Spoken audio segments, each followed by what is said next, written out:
BRS party గుర్తుపైన గెలిచి కాంగ్రెస్ పార్టీలో చేరినటువంటి ఎమ్మెల్యేల అనర్హత వేటు పిటిషన్ మీద ఒక కీలకమైనటువంటి పరిణామం ఇవాళ చోటు చేసుకుంది. ఇవాళ అసెంబ్లీ బీసీకి సంబంధించినటువంటి అంశంపైన ఇవాళ ప్రత్యేకంగా అసెంబ్లీ సమావేశమైంది.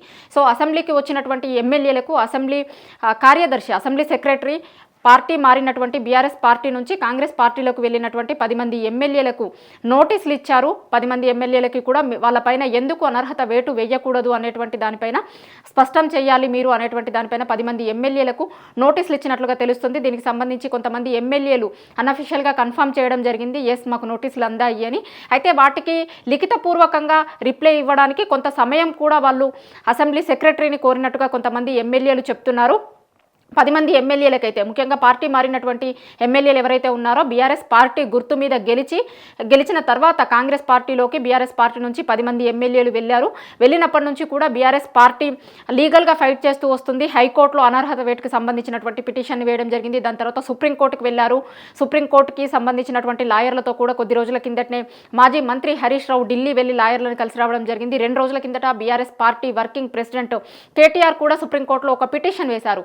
పిటిషన్ వేసినటువంటి సందర్భంగా సుప్రీంకోర్టు చాలా స్పష్టంగా అసెంబ్లీ సెక్రటరీని కావచ్చు, అదేవిధంగా స్పీకర్ని పార్టీ మారినటువంటి ఎమ్మెల్యేలకు ఇప్పటివరకు కూడా ఎందుకోసం మీరు నోటీసులు ఇవ్వలేదు, అదేవిధంగా వాళ్ళ మీద చర్యలు తీసుకునేందుకు ఇంకా ఎంత టైం కావాలి, మీకు ఎంత సమయం లోపల మీరు రిప్లై చేస్తారు కోర్టుకి అనేటువంటి విషయాన్ని నిన్న చాలా స్పష్టంగా కోర్టు అడగడం జరిగింది. ఈ నేపథ్యంలోనే ఈరోజు ఈ కీలకమైనటువంటి పరిణామం చోటు చేసుకున్నట్లుగా కనిపిస్తుంది. ఎందుకంటే నిన్న కోర్టు సీరియస్ అయింది కాబట్టి ఇంకా ఎన్ని రోజుల టైం తీసుకుంటారు మీరు, కనీసం ఈ కోర్టు పరిధిలోకి వచ్చినటువంటి ఇష్యూ కోర్టు పరిధిలోకి వచ్చిన తర్వాత ఇన్ని నెలల కాలంలో కనీసం ఎమ్మెల్యేలకు ఒక నోటీసులు కూడా పోవడాన్ని కోర్టు చాలా తీవ్రంగా తప్పుపట్టడం జరిగింది.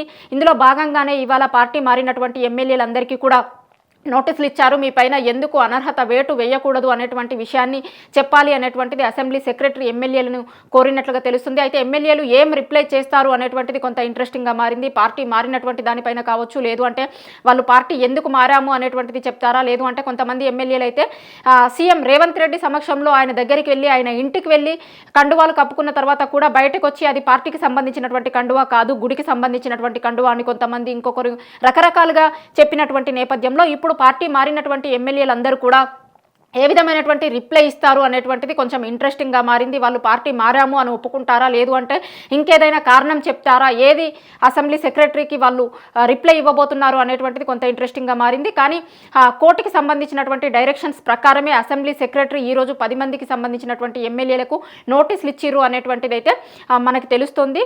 సో కోర్టు పరిధిలో ఉన్నటువంటి అంశం కాబట్టి వాళ్ళు కోర్టుకి ఏ విధమైనటువంటి రిప్లై ఇస్తారు, పార్టీ మారినటువంటి ఎమ్మెల్యేలు ఏం చెప్పబోతున్నారు అనేటువంటిది కొంత ఇంట్రెస్టింగ్గా ఉంది.